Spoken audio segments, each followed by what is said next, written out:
Hello दोस्तों, नमस्कार। SM किसी चैनल में मैं आप सब लोगों का दिल से बहुत बहुत स्वागत करता हूं। अगर आपने पहली बार विजिट किया जरूर चैनल को सब्सक्राइब कर लेना, साथ में बेल आइकन को हिट करके ऑल जरूर सेलेक्ट कर लेना। उसी के साथ साथ फ्री स्टॉक मार्केट क्लासेस इस चैनल को भी चाहो तो सब्सक्राइब करके रख सकते हो। यहाँ पर भी बेल आइकन को हिट करके ऑल जरूर सेलेक्ट करके रख लेना। इस चैनल का लिंक ऊपर आई बटन पे या फिर नीचे डिस्क्रिप्शन बॉक्स में मिल जाएगा। उसी के साथ साथ आज के दिन के जितने भी इंपॉर्टेंट वीडियोज़ है सभी के लिंक आपको नीचे डिस्क्रिप्शन बॉक्स में दे दिए। अगर आप चाहो तो इन सभी वीडियोज़ को कवर यहाँ पे कर सकते हो। तो चले दोस्तों, फिलहाल इस वीडियो को स्टार्ट कर लेते हैं। दोस्तों अभी हम लोग आ चुके हैं बिल्कुल हमारे नॉर्मल स्क्रीन के ऊपर। एंड दोस्तों यहाँ पे हम लोग को एक बहुत ही इंपॉर्टेंट न्यूज़ यहाँ पे देखने को मिली है। हमेशा की तरह आप सभी लोगों को ये चीज़ें मैं रिपीट कर करके दिमाग में फिट करवा चुका हूँ कि न्यूज़ जब भी आती है दो टाइप की होती है। एक होती है ऑफिशियली न्यूज़, एक होती है अनऑफिशियली न्यूज़, राइट। सो फिलहाल जिस न्यूज़ की हम लोग यहाँ पे बात कर रहे हैं डेफिनेटली रिपोर्ट के जरिए हम लोग को फिलहाल तो देखने को यहाँ पे मिल रही है। सो चलिए न्यूज़ क्या है वो हम लोग यहाँ पे देख लेते हैं। अगेन कहना चाहूँगा दोस्तों, स्टॉक मार्केट मैक्सिमम रिपोर्ट के न्यूज़ के हिसाब से ही चलता है, राइट। ओरिजिनल न्यूज़ आने तक उसका इम्पैक्ट खत्म हो जाता है। आपको पता है यहाँ पे कि आप लोगों ने ये भी सुना होगा, buy on rumours yes sell on news करके, राइट। ऐसा क्यों बोला जाता है? क्योंकि मार्केट बहुत ही पहले हम लोग को चलते हुए देखने को यहाँ पे मिल जाता है रिपोर्ट के जरिए, राइट। सो डेफिनेटली ये जो खबरें हम लोग को देखने को यहाँ पे मिल रही है वो क्या है, हम लोगों को यहाँ पे इससे रिलेटेड चीज़ें पता होनी चाहिए। वैसे हम लोग कोई ट्रेडर तो नहीं है, but still as a investor also हम लोग को पता होना चाहिए कि किस चीज़ों की बात यहाँ पे हो रही है। सो दोस्तों यहाँ पे जिन कंपनीज का नाम यहाँ पे इन्वॉल्व है इसमें, राइट। सो देखा गया तो इस प्रकार की रिपोर्ट्स डेफिनेटली किसी के लिए भी अच्छी नहीं होती है। मतलब यहाँ पे पहले कंपनी का नाम इन्वॉल्व है दोस्तों यहाँ पे स्पाइस जेट। यस दोस्तों, स्पाइस जेट आप सभी लोगों को वैसे भी मैं ऑलरेडी डिटेल में वीडियोस बना के बता चुका हूँ। मेरी कोई पर्सनली दुश्मनी नहीं है इस कंपनी से related. Just as a analyst अगर मैं यहाँ पे बात करूँ तो कंपनी के फंडामेंटल बहुत ही वीक हो चुके हैं, कंपनी के बैलेंस शीट बहुत ही ज़्यादा वीक हो चुके हैं, कंपनी के कई क्वार्टर के नंबर माइनस में ही यहाँ पे चल रहे हैं। सो ये कंपनी कैसे चल रहा है बिजनेस आप सभी लोगों को यहाँ पे पता है। एंड ये कंपनी ने क्या किया है, यस लोन भी लिया है। अगर आप बैलेंस शीट में चेक करोगे तो इस कंपनी का लोन है एंड लोन का ग्राफ ऐसे है एंड कंपनी का प्रॉफिट ऐसे है। तो ये एक बहुत ही डेंजरस साइन रहता है। ये ऑलरेडी मैं आपको बता चुका हूँ। स्टॉक प्राइस देखकर में इन्फ्लुएंस नहीं होता है। बहुत सारे लोग स्टॉक प्राइस देखते हैं 20 का 40 हो गया, अरे चलो खरीद लेते हैं, ऐसा बिल्कुल भी करना नहीं होता है। सो दोस्तों ऐसे मतलब अगर हम लोग बात करें स्पाइस जेट के लिए भी खराब न्यूज़ है, उसी के साथ साथ येस बैंक के लिए भी हम लोग को एक खराब न्यूज़ देखने को यहाँ पे मिल रहा है। एंड इसी के चलते ये जो न्यूज़ है यहाँ पे हम लोग को 8 अगस्त को ही देखने को मिला था। मतलब कल ये खबर हम लोग को देखने को मिली थी। आज वैसे भी छुट्टी है तो आराम से हम लोग इस खबर को यहाँ पे कवर करने वाले हैं। सो आज आप देख सकते हैं दोस्तों, मतलब कल के दिन की बात करें तो 3.5% से ज़्यादा येस बैंक हम लोग को गिरते हुए देखने को मिला था। एंड उसी के साथ साथ स्पाइस जेट भी हम लोग को लगभग 4% के आसपास अप्रॉक्सीमेटली गिरते हुए देखने को मिला था इसी रिपोर्ट के चलते। जैसे मैंने आप लोगों को बताया कि रिपोर्ट वाली जो न्यूज़ होती है वो अनऑफिशियल होती है, बट स्टिल मार्केट उस चीज़ को देखिए कितना फास्ट यहाँ पे रिएक्ट कर लेता है। सो ऐसा हुआ क्या है तो दोस्तों अभी उसी से रिलेटेड मैं आप लोगों को बात बताना चाहूँगा। ये देखिए आप चेक कर सकते हो, एटलीस्ट 3 लेंडर्स मतलब जो पैसा देते हैं, मतलब लोन प्रोवाइड करते हैं, मतलब यहाँ पे हम बैंक्स ही आप बोल सकते हो। एटलीस्ट 3 लेंडर्स और you can say at least 3 banks have bracket the loan issued to private carrier SpiceJet under the high risk category, report said on 8 August citing the source। जो भी इससे रिलेटेड मतलब कनेक्टेड है उन्होंने ये सारी बातें बोली है। अभी इस फर्स्ट पैराग्राफ में इंपॉर्टेंट चीज़ क्या थी? इंपॉर्टेंट चीज़ सबसे पहले थी कि रिपोर्ट के जरिए न्यूज़ सामने आ रही है। देन स्पाइस जेट की अगर हम लोग बात करें तो ये एक नाम सामने आ रहा है। एंड यहाँ पे 3 लेंडर्स, दोस्तों बहुत ध्यान से सुनना, जब कोई भी बैंक यहाँ पे किसी भी कंपनी को लोन देता है, जैसे कि यहाँ पे स्पाइस जेट को दिया है, एंड अगर वो उसको हाई रिस्क कैटेगरी में अगर मतलब यहाँ पे नोट करता है बैंक, ऑब्वियसली बैंक ही नोट करवाएगा ना, बैंक ने लोन दिया है तो स्पाइस जेट की कंडीशन देखकर वो क्या करेंगे, यहाँ पे लोन कैसा चल रहा है उससे रिलेटेड अंदाज़ा लेंगे। एंड स्पाइस जेट की कंडीशन के हिसाब से उन्होंने हाई रिस्क कैटेगरी में स्पाइस जेट को यहाँ पे मतलब डाल दिया है, हम लोग ये कह सकते हैं। एंड ये बिल्कुल भी अच्छी बात नहीं, दोनों के लिए अच्छी बात नहीं है, स्पाइस जेट के लिए तो है ही नहीं। इसका अर्थ क्या है? ये मैसेज जाता है कि स्पाइस जेट का जो फाइनेंशियल्स है वो बहुत ही वीक है, कंपनी लिटरली मतलब ख़राब दौर से जा रही, क्योंकि लोन नहीं दे पाएंगे, लोन रीपे नहीं कर पाएंगे तो कैसे चलेगा? मतलब आप समझ पा रहे हो कि कंपनी अगर लोन रिपे नहीं कर पा रही तो शेयर प्राइस कैसे भाग सकता है? टेम्पररी भाग सकता है, लॉन्ग टर्म के हिसाब से मैं बात कर रहा हूँ। ऐसा छोटा सा तेज़ी आ सकता है बट वो तेज़ी टिकाऊ नहीं रहेगा, वो वापस नीचे आएगा।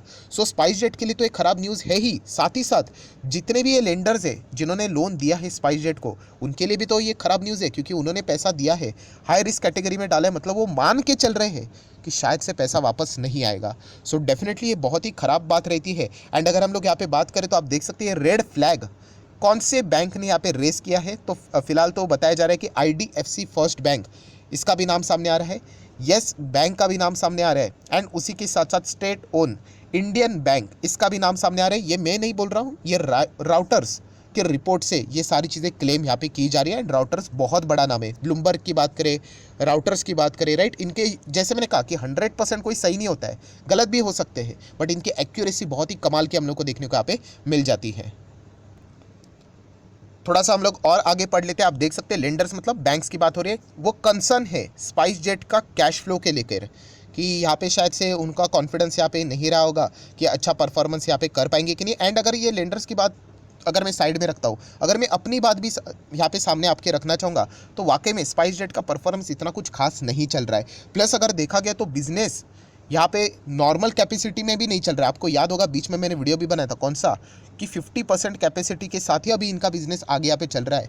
DGCA आप सभी लोगों को पता है, इन्होंने इनके ऊपर अभी इन्वेस्टिगेशन भी लगा दिया है। 18 दिन में आप लोगों ने देखा होगा, 18 दिन नहीं, समवेयर अराउंड 1 महीने में 18 बार कुछ तो गड़बड़ी यहाँ पे हुई थी, टेक्निकल इश्यूज़ हुए थे, इमरजेंसी लैंडिंग हुई थी। तो ये जो माहौल यहाँ पे बन रहा है स्पाइस जेट के लिए, ये बिल्कुल भी पॉजिटिव नहीं बन रहा है, राइट। एंड जिन्होंने स्पाइस जेट को यहाँ पे पैसा दिया होगा, तो उनकी भी हालत शायद से हम लोग को ऐसे ही देखने को यहाँ पे मिल सकती है। हालांकि डेफिनेटली ये सारी बातें हम लोग को देखने को मिली है, तो स्पाइस जेट से रिलेटेड भी ये बातें बोली गई। तो स्पाइस जेट ने यहाँ पे डिनाई किया है इस रिपोर्ट को। उन्होंने क्लेम किया है कि ऐसा कोई भी बैंक नहीं है जिन्होंने हमारा अकाउंट के ऊपर मतलब रेड अलर्ट लगा दिया है करके। ये मैं नहीं बोल रहा हूँ, ये स्पाइस जेट ने ये अपने साइड से सफाई यहाँ पे दे दी है। स्पाइस जेट ने इससे रिलेटेड साफ साफ यहाँ पे बता दिया कि ये सारी चीज़ें गलत है, बेसलेस है, राइट। किसी ने बैंक ने हमारा अकाउंट यहाँ पे हाई रिस्क और अलर्ट में यहाँ पे फिलहाल तो रखा हुआ नहीं है। सो ये बात भी देखने को मिल रही है। सो डेफिनेटली कंफर्म करने के लिए ब्लेंडर्स मतलब जो 3 बैंक्स के नाम सामने यहाँ पे आए थे, उनको भी यहाँ पे पूछा गया, तो अभी तक किसी के और से हम लोग को प्रॉपरली रिप्लाई यहाँ पे फिलहाल तो देखने को यहाँ पे नहीं मिल रहा है। सो ये सारी चीज़ें हम लोग को फिलहाल तो देखने को यहाँ पे मिल रही है। बट अगर हम लोग इन सारी चीज़ों को साइड में रख दें, जैसे मैंने आपको बताया कि एक कॉमन सेंस का भी अगर हम लोग अप्लाई यहाँ पे कर ले, तो डेफिनेटली यहाँ पे हम लोग कह सकते हैं स्पाइस जेट का परफॉर्मेंस वैसे ही खराब देखने को मिल रहा है। मैक्सिमम चार्ट पैटर्न भी देखोगे, टॉप लेवल से कंपनी 60% से ज़्यादा डाउन है, राइट। तो डेफिनेटली इनका बिजनेस अच्छा खासा यहाँ पे फिलहाल तो चलते हुए देखने को यहाँ पे नहीं मिल रहा है, चाहे वो अकाउंटिंग कुछ भी करे, राइट, मेंशन कुछ भी करे। सो इसी के बदौलत हम लोग कह सकते हैं येस बैंक का सबसे बड़ा प्रॉब्लम क्या है, non performing asset, right. NPA, इनके एनपीएस इतने ज़्यादा है। मैं अगेन कहना चाहूँगा फिलहाल के मैनेजमेंट का कोई इसमें यहाँ पे मतलब उनको मैं ब्लेम करना नहीं चाहूँगा, ये पुराना मैनेजमेंट है, उन्होंने यहाँ पे गड़बड़ी की थी, फ्रॉड किया था, आप सब लोग को पता है, ऐसे ऐसे लोन दिए थे एंड वो प्रॉपरली बुक्स ऑफ अकाउंट में दिखाया भी नहीं था। एंड जब भांडा फूटा, आप सब लोगों को पता है कितना करोड़, 1.5 लाख करोड़, समवेयर अराउंड 1,70,000 करोड़ का प्रोविजनिंग उन्होंने छुपा के यहाँ पे रखा था। एंड जब वो सामने आया तो पता चला कि बैंक तो पूरा घाटे में ही है। तो तब जाके आप देख सकते हो कि 400 का बैंक 4 रुपये के आसपास आया था। सो डेफिनेटली हम लोग यहाँ पे कह सकते हैं ये एनपीए सबसे बड़ा यहाँ पे प्रॉब्लम है। एंड इसीलिए मैंने आप लोगों को ये भी बताया कि येस बैंक के लिए केवल एक ही ऑक्सीजन है। आप सभी लोगों को यहाँ पे पता है, yes fund raising and ARC।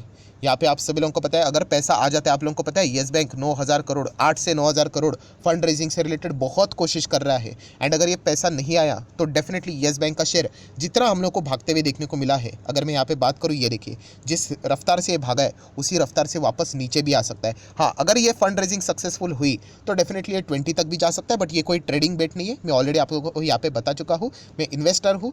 But yes, उस न्यूज़ को यहाँ पे पॉजिटिवली यहाँ पे लिया जा सकता है। And further asset reconstruction companies को यहाँ पे इनका जो पूल अकाउंट है किससे रिलेटेड, बैड लोन का यहाँ पे, या फिर आप बोल सकते हो एनपीएस का, वो भी बेचने का यहाँ पे प्लान यहाँ पे सक्सेसफुली आगे हम लोगों को देखने को मिल सकता है। बट मैक्सिमम चीज़ें कैसी चल रही है, इफ़ बट हो जाएगा करके, मतलब फ्यूचर टेंस में ये सारी चीज़ें देखने को यहाँ पे मिल रही है। एंड इसके होने के चांसेस ना के बराबर तो नहीं बोल सकते हम लोग, बट येस टफ तो ज़रूर है।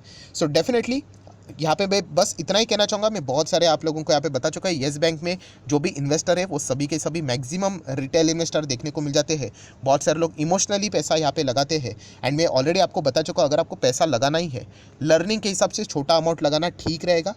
अगर आप बहुत बड़ा पैसा लगाते हो, पैसा बन गया तो चौड़ा होकर हम लोग बोल सकते हैं देखिए पैसा बन गया करके, बट अगर अटक गया पैसा तो बहुत ही बुरी तरीके से पैसा फंस जाएगा, राइट। एंड मैंने आप लोगों को मेरा साइड क्लियर कट बता दिया है कि जब येस बैंक का बिजनेस अच्छा करेगा, लगातार क्वार्टरली नंबर्स अच्छा परफॉर्मेंस देना स्टार्ट करेंगे, हम खुद यहाँ पे आ जाएंगे, शेयर प्राइस ऑटोमेटिकली ऊपर भागना स्टार्ट करेगा, चाहे फिर वो स्टॉक 100 में क्यों ना खरीदना पड़े, बट वो कंफर्मेशन होना चाहिए कि बैंक लगातार अच्छा परफॉर्मेंस दे रहा है। अगर हम लोग तुक्केबाजी करेंगे तो ऐसे बहुत सारे रिटेल इन्वेस्टर फंस चुके हैं येस बैंक में, इसके पहले भी, राइट। इमोशनली आके उन्होंने पैसा लगा दिया एंड बाद में सारी चीज़ें हम लोग को देखने को मिले, क्योंकि वाकई में ये बैंक बहुत ही नाजुक दौर से हम लोग को गुजरते हुए देखने को मिल रहा है। हाँ, ख़त्म तो नहीं होगा, आरबीआई तो बैठा हुआ है, बट एज अ इन्वेस्टमेंट के हिसाब से हमारा पैसा बहुत कीमती होता है, उसको ग्रो होने के लिए, राइट, येस बैंक को खुद को प्रूव करना पड़ेगा एक्चुअल परफॉर्मेंस के बेसिस के ऊपर, ना कि सिर्फ न्यूज़ के चलते कि ऐसा होगा वैसा होगा करके, राइट। सो जो भी चीज़ें होगी मैं आप लोगों के सामने ज़रूर रखूंगा, बट येस, फिलहाल की जो न्यूज़ देखने को मिल रही है इसके चलते हम लोग कह सकते हैं येस बैंक का और भी जो लोन का दिया हुआ पैसा है, किसको दिया हुआ, ऑब्वियसली स्पाइस जेट को, वो यहाँ पे शायद से फंसा हुआ है। इसके चलते हम लोग को रिपोर्ट के जरिए चीज़ें देखने को मिल रही है, एंड अगर ये रिपोर्ट के जरिए चीज़ें डिनाई भी कर लेते हैं, फिर भी स्पाइस जेट जिस तरीके का परफॉर्मेंस दे रहा है, बहुत ही खराब परफॉर्मेंस दे रहा है, शायद से इनका पैसा आगे आने वाले समय में फंस भी सकता है। ये भी चीज़ आप लोगों को पता होनी चाहिए। साइमल्टेनियसली और 2 बैंक्स के नाम भी हम लोग को देखने को मिलते हैं, उनका भी परफॉर्मेंस देख लेते हैं, जैसे कि इंडियन बैंक, राइट, उनका भी नाम देखने को मिलता है। वैसे तो ये भी बैंक कुछ खास है तो नहीं, आप देख सकते हैं टॉप लेवल से डाउन ही है, राइट। एंड अगर दूसरे बैंक की बात करें, आईडीएफसी फर्स्ट बैंक की, इन्होंने तो इस वक्त के जो नंबर्स दिखा है बहुत ही शानदार नंबर दिखा है, एंड तब से लेके जो रैली बनी है वो लगातार हम लोग को अच्छा ही करते हुए देखने को यहाँ पे मिल रहे हैं। सो जैसे अगर इन केस अगर ये न्यूज़ कंफर्म यहाँ पे हो जाती है तो ये सारी चीज़ें हम लोग को देखने को यहाँ पे मिल सकती है।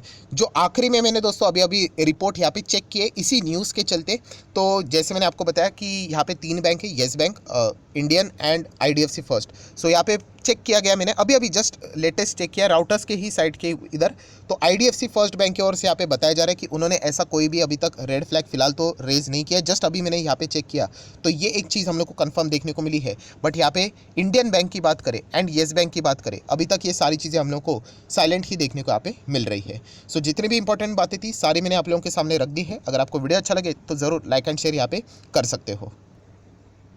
एंड डीमैट अकाउंट अभी तक आपने अगर ओपन नहीं किया होगा तो लिंक नीचे डिस्क्रिप्शन बॉक्स में 25 वीडियो की लिस्ट आपको बिल्कुल फ्री ऑफ कॉस्ट मिल जाएगी। आपका नाम, कौन सा अकाउंट आपने लिंक के थ्रू ओपन किया ये भी आप कमेंट सेक्शन में बता सकते हो। तो हफ्ते भर के अंदर अंदर आप लोगों के सारे videos free of cost provide कर दिए जाएंगे। So that's it, thank you very much दोस्तों, we will be meeting our next video. तब तक के लिए बाय बाय।